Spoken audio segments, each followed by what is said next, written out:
आपल्याला एक प्रश्न पडतो, की बाबा मूड असेल तर आपण काम करू शकतो. शेवटी आपल्याला काम करायचंच आहे. आपलं मन नाहीये तरी पण करायचंच आहे. पण एखाद्या दिवशी आपल्याला असं होतं, की नाही बाबा आज माझा मूडच नाही, मी नाही करणार, राहू दे. मीच रोज करते, कोणी दुसरी रिस्पॉन्सिबिलिटी पण घेत नाही. मी का करायचं? असा प्रश्न आपल्या माइंडमध्ये येत असतो. पण आता ह्याच्यावरती आन्सर काय शोधायचं? मूड तर नाहीये, काम तर आपल्यालाच करावं लागतं. मग कसं सोल्युशन काढायचं? तर मग मला पण कधी-कधी होणारच ना. मला मला पण असं होतं, की बाबा रोज मीच सगळी कामं का करायचं? आता मूड नाही लागत. मग त्याच्यावरती मी एक फॉर्म्युला शोधून काढला आणि तो फॉर्म्युला मी शोधून काढला. त्याच्यानंतर असं झालं, की ते काम करायचं आणि नंतर म्हणायचं मूड नाहीये आणि मग काय? मूड नाहीये पण म्हणायचं आणि काम पण सगळे होत आहेत. तर त्यासाठी काय करावं लागेल? 3 ट्रिक वापरायच्या आणि आपली कामं करून घ्यायची. सगळ्यात अगोदरची ट्रिक मूड लागत नाही. तर काय करायचंय, की ठीक आहे, थोड्या वेळ स्वतःला रिलॅक्स. ठीक आहे, मूड नाहीये, ठीक आहे, बस. स्वतःला सांगायचं, "बस, शांत बस." म्हणजे तुला थोडासा ते जे काही थकवा आहे, ट्रेस आहे, तो थोडा रिलॅक्स कर. म्हणजेच काय करायचंय, थोड्या वेळ थांबायचंय. मूड नाहीये तर थांबायचंय. ब्रीथ. हे जे ब्रीथ आहे, स्वतःला रिलॅक्स करायचा. हे खूप मोठी चार्जिंग आहे. आपल्याला माहितीच नाहीये, कारण मूड नाहीये, तर आपण सगळंच सोडून द्यायचं पाहतो. पण सोडून दिलं तरी डोक्यात तो ट्रेस येतो, की "अरे, आत्ता काम नाही केलं, काय नाही." तर त्याच्यासाठी सगळ्यात अगोदरचा फॉर्म्युला वापरायचा आहे, ब्रीथिंग. ह्या ब्रीथिंगने काय होतं? ह्या ब्रीथिंगने खूप रिलॅक्स वाटतं. आपण स्वतःला जपल्यासारखं आपल्याला फील होतं. आपण स्वतःची केअर घेतोय. ह्या ब्रीथिंगमुळे आपण स्वतःला रिलॅक्स करत असतो. ह्या ब्रीथिंगमुळेच आपल्याला खूप चार्जिंग मिळत असते. तुम्ही ट्राय करून पहा. मूड नाहीये तरीसुद्धा हा एक छोटासा डेमो ट्राय करून पहा. नंतर काय होईल तुम्हाला खूप भारी वाटेल. तुम्ही हे 60 सेकंद 1 मिनिटासाठी करा. तरीसुद्धा तुम्हाला खूप भारी वाटेल. बस त्यातून तुम्ही थोडे रिलॅक्स झाला. आता दुसरा डेमो करू. थोडीशी स्ट्रेचिंग करू. ही जी स्ट्रेचिंग आहे आपल्या हाताची किंवा थोडंसं असं स्ट्रेचिंग दिली तर ब्लड सर्क्युलेशन छान होईल.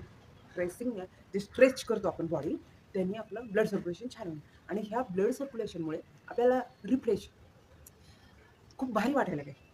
आपल्याला ज्यावेळेस मूड नाही म्हटल्यावर काय करायचंय, तर थोडंसं स्ट्रेच करायचंय बॉडीला.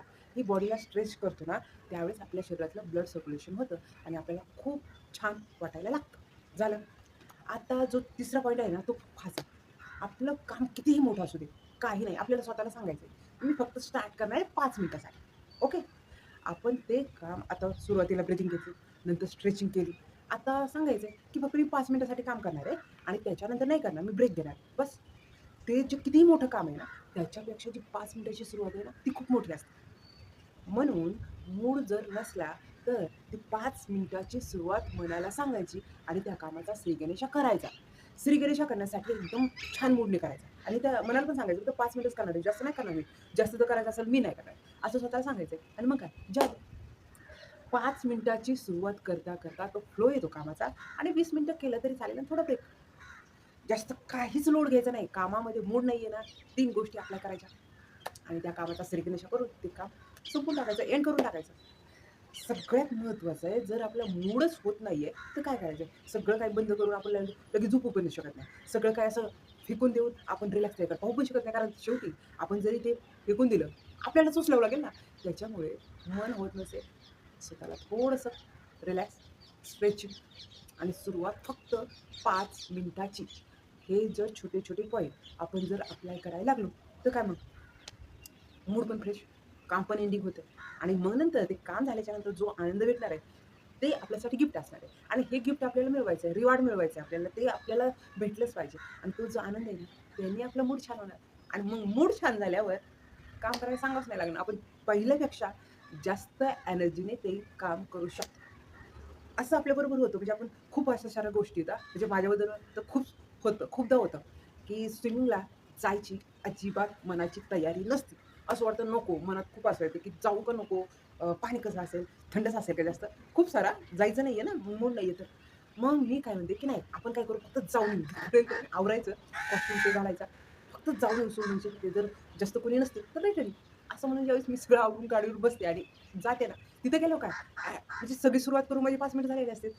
थोडीशी ह्या सगळ्या गोष्टीमध्ये थोडीशी शायनिंग पण असते आपल्यामध्ये, की चला जाऊन तरी येऊ. मग आपल्या फ्रेंड आल्या का पाहून येऊ. ह्या सगळ्या ह्याच्यात मग काय तिथं जाते. मी तिथे जाते ना त्यावेळेस विसरूनच जाते. मी फक्त तिथं पाहायला आले होते. मी रिटर्न जाणार आहे. मग काय जाते, कॅप घालते, शॉवर घेते, तर उडी मारून टाकते पाण्यात. सेम हे होतं. म्हणजे मला पण कधी-कधी कंटाळा येतो. पण मी सांगते स्वतःला, की ब्रीथ घ्यायचंय, स्वतःला स्ट्रेचिंग करायची, थोडी स्ट्रेच करायची बॉडी आणि 5च मिनिटाची सुरुवात. हे डेमो जेव्हापासून मी करायला लागले, माझा मूड कधी नाहीये डाऊन झालाय आणि नंतर फ्रेश होतो. ह्या गोष्टी थोड्या-थोड्या आता माझ्या आनंदाच्या व्हायला लागल्या. मी ज्या दिवशी मूड नाहीये ना, त्या दिवशी लगेच स्वतःला 3 प्रश्न विचारते. चला स्टार्ट करू. आणि मग काय सगळी कामं झाली. तुम्ही सुद्धा ट्राय करा आणि खूप छान त्या काम झाल्याच्या नंतर आनंदात उड्या मारा. तर थँक यू. वेळात वेळ काढून तुम्ही माझा व्हिडिओ पाहिला त्याबद्दल खूप सारे धन्यवाद. छोटीशी ट्रिक वापरा आणि खूप छान आनंदी राहा. व्हिडिओ जर आवडला तर नक्कीच कमेंट करून सांगा. मूड कधी डाऊन असतो.